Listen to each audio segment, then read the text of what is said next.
दोस्तों नमस्ते। क्यों किरीट सोमैया आज भी खुले तौर पर घूम रहे हैं? इतना खूंखार करप्शन करने वाला आदमी, इतने सारे करप्शन वो करते हुए भी क्यों आजकल वो खुले तौर पे घूम रहे हैं? क्या महाराष्ट्र की पुलिस, क्या महाराष्ट्र की ईओडब्ल्यू कुछ काम नहीं कर रही है? क्या उनके पास कोई प्रूफ नहीं है? महाविकास आघाड़ी के नेता संजय राउत उनके ऊपर आरोप के ऊपर आरोप के ऊपर आरोप लगा रहे हैं और ये भी कह रहे हैं, इतना ही नहीं, सिर्फ आरोप ही नहीं लगा रहे हैं, उनके लिए न जाने कौन कौन से लफ्जों का इस्तेमाल हो रहा है। उनको चुटिया कहा जा रहा है, उनको और कुछ भड़वा कहा जा रहा है। ऐसे कई शब्द जो आमतौर पे इस्तेमाल किए नहीं जाते वो इस्तेमाल करके राउत उनके ऊपर कई बार आरोप की झड़ी लगा रहे हैं। सोमैया की माने तो लगभग 18 बार आरोप हुए हैं राउत द्वारा किरीट सोमैया के ऊपर। सिर्फ किरीट सोमैया के ऊपर ही नहीं, बल्कि सोमैया की पूरी फैमिली को करप्ट बताकर उनको अंदर डालने की बात हो रही है। नील सोमैया के ऊपर आरोप हो रहे हैं, उनकी पत्नी मेधा सोमैया के ऊपर आरोप हो रहे हैं।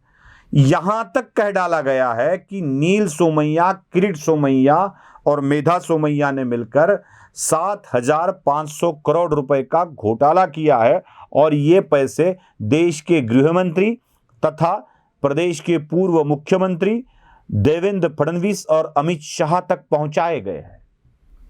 यहां तक इतनी बड़ी साजिश रचने का आरोप किरीट सोमैया के ऊपर लगाया गया है संजय राउत द्वारा।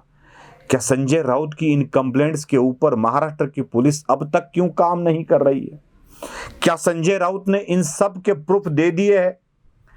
कोई भी एविडेंस मुझे अब तक मैंने देखा है कि जब भी किरीट सोमैया ने आरोप लगाए हैं तो किरीट सोमैया जी ने सारे के सारे प्रूफ जांच एजेंसियों के सामने रख दिए हैं और मीडिया के सामने भी ये पूरे तथ्य रख दिए हैं।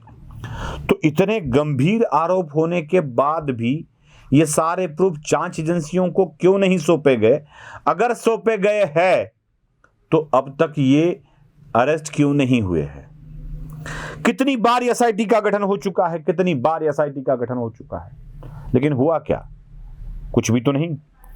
पालघर में 260 करोड़ रुपए की प्रॉपर्टी सोमैया ने अर्जित की है, ऐसा भी आरोप लगाया गया।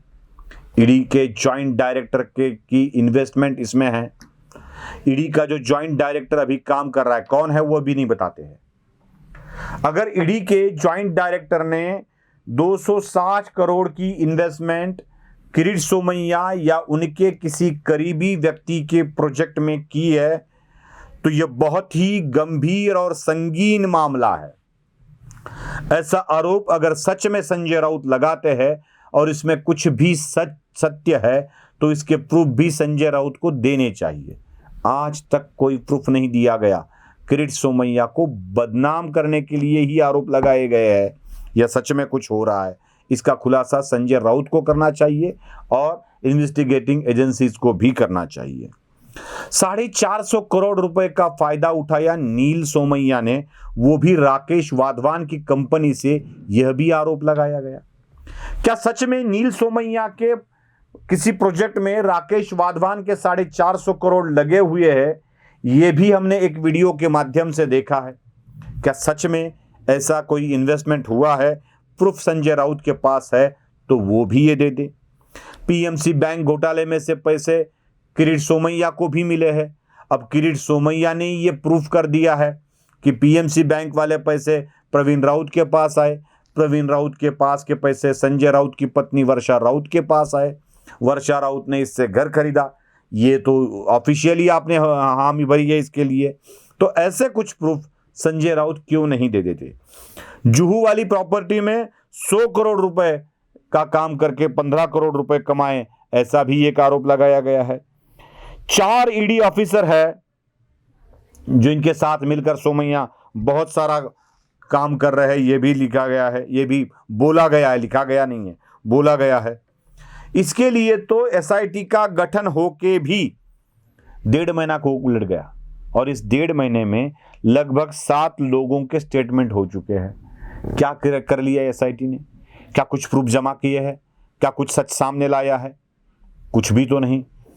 आरोप के ऊपर आरोप, आरोप के ऊपर आरोप लगा रहे हैं संजय राउत। अब नया आरोप निकाला है उन्होंने, एक मदद के लिए, वो पनडुब्बी को बचाने के लिए किरीट सोमैया ने कोई फंड रेजिंग का मामला उठाया, फंड रेजिंग किया और रास्ते पे भीख मांग कर या लोगों से मांग कर, क्योंकि संजय राउत को एक व्यक्ति ने बताया कि लोकल में जब सोमैया घूम रहे थे तो 5-5 हजार देने वाले कुछ लोग थे, मतलब एक लोकल में 5 हजार देने वाले 4 लोग मिल जाते हैं, तो 4 लोकल में से कितना दिन किया होगा? 57 करोड़ रुपए, 58 करोड़ रुपए का आरोप लगा रहे हैं। इतने जमा करने के लिए कितने दिन ये अभियान चलाया होगा? कोई प्रूफ हो तो दे दो ना भाई संजय राउत जी, हमें भी तो पता चले कि किरीट सोमैया किस खेत की मूली है। क्या सच में अच्छा होने का ढोंग करते हैं सोमैया, या वो उनके पैर भी मिट्टी के ही है, वो भी लिप्त है भ्रष्टाचार में? ये तो पता चले। संजय राउत को बस आरोप के ऊपर आरोप लगाने से बेहतर यही होगा संजय राउत के लिए कि वो इनमें से किसी भ्रष्टाचार के सीधे प्रूफ जांच एजेंसियों के हाथ में रख दे और उनके खिलाफ यह कार्रवाई करने के लिए बाध्य करे। अगर यह बड़ी रकम है तो ईडी के पास जाए, अगर ईडी नहीं मानती है तो अदालत के पास जाए और अदालत को बोले कि भैया आप इनको बता दें ईडी को कि कार्रवाई करे। वैसे तो हमने सुना है आपके कुछ आरोपों को तो अदालत कचरे के डिब्बे में डाल रही है, यह भी सुना है। शायद सच है या गलत है, आप भी बता दीजिए संजय राउत जी। आप अदालत के बारे में जो कुछ बोल रहे हो वो भी वैफल्य दिख रहा है, किरीट सोमैया के बारे में बोल रहे हो उसमें भी वैफल्य दिख रहा है। 58 करोड़ रुपए कभी जमा होते हैं ऐसे किसी फंड रेजिंग के मामले में? अगर होते हो तो बता दो, रास्ते पे मांग कर हम भी चले जाएंगे, क्योंकि हमें भी पैसे की जरूरत है, एनालाइजर चलाना है, घर भी चलाना है, हम भी खड़े हो जाते हैं उसी लाइन में किरीट सोमैया को पूछकर कि भाई किरीट जी इतना मांग कर पैसा मिल जाता है तो हम भी मांगने के लिए लग जाता है, भिखारी की हैसियत से ही सही, कुछ भी समझ लो, 4 पैसे तो मिल जाएंगे। संजय राउत के लिए प्रूफ देना बाध्य नहीं है, बल्कि वो बार बार यही एक बात दोहराते आए हैं कि घपला हुआ है। वो अरविंद केजरीवाल जैसे हो गया, ये कहीं तो घपला हुआ है, यहां बड़ा घपला है, यहां अरे क्या है, कहां है? ना अरविंद केजरीवाल घपला निकाल पाए, ना साबित कर पाए, ना संजय राउत ये कर पा रहे हैं। बल्कि संजय राउत के ऊपर जो आरोप लग रहे हैं वो उन्हीं की पार्टी की तरफ से लग रहे हैं। क्यों सोमैया को बदनाम कर रहे हो आप? रविंद्र वायकर जब राज्य मंत्री थे गृह निर्माण विभाग के, तो उन्होंने ही तो कंप्लेंट दी थी, सरकार ने ही तो कंप्लेंट दी थी, तब आपकी ही सरकार थी, आप भी सरकार में शामिल थे बीजेपी के साथ। 2018 में जब माडा की तरफ से कंप्लेंट गई आपके सारे पिद्दुओं के खिलाफ, तब आपके ही राज्य मंत्री थे रविंद्र वायकर। जब आप जो भी आपके ऊपर या आपकी सरकार, अरे मुंबई में जो घपला निकला है शिवसेना का, यशवंत जाधव और यामिनी जाधव वाला मामला, उसका असल कंप्लेनेंट कौन है?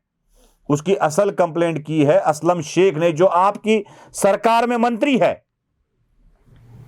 और वो वाला मामला उद्धव ठाकरे के घर का निकला है, पाटनकर वाला मामला, उसका असली कंप्लेनेंट कौन है? उसका असली कंप्लेनेंट है संजय निरुपम।